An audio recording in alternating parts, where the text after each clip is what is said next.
Периодот на владење од 2017 година до денес најдобро се карактеризира, според моје мислење, со синтагмата понижена држава.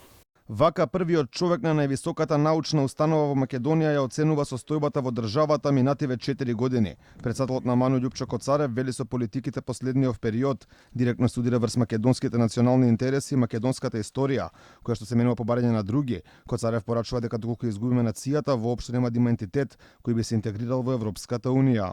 Понижувањата се предизвикани и од домашни и од надворешни потреби, а сите имаат заеднички атрибут владење.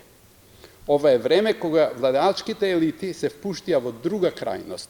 Национален инженеринг преку бришење на сите одлики на современата македонска нација со образложение дека тоа е услов за европска интеграција.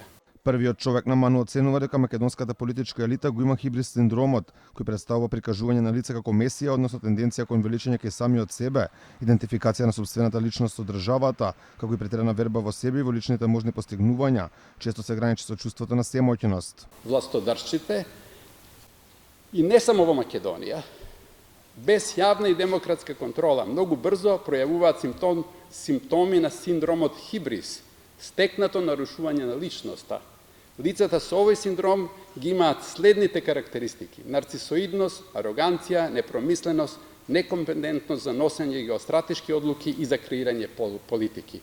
Академик Катица Ѓулавкова е на ставот дека мораме да се поставиме со подсврст став кон источниот сосед. Според неа јасно е што Бугарија бара, односно да признаеме дека македонскиот јазик и историја се бугарски, нешто што не можеме да го прифатиме. Порачува дека е против внесување на бугарите во македонскиот устав, а доколку бидат внесени би требало да се бара реципроцитет. Плюс во Бугарија знаеме дека има над 2,5 милиони македонска емиграција која се иселувала од Македонија од 17, 18, 19 век па и во 20 век. Значи, де факто имаме огромна по квантитет македонска емиграција или македонско население во Бугарија и Бугарија одбива да го признае, оти не сака да го менува уставот. Коцарев упати критики до сите владеачки гарнитури кои досега ја воделе државата, додека сегашната според него е направила Македонија понижена држава, претходната ја направила заробена.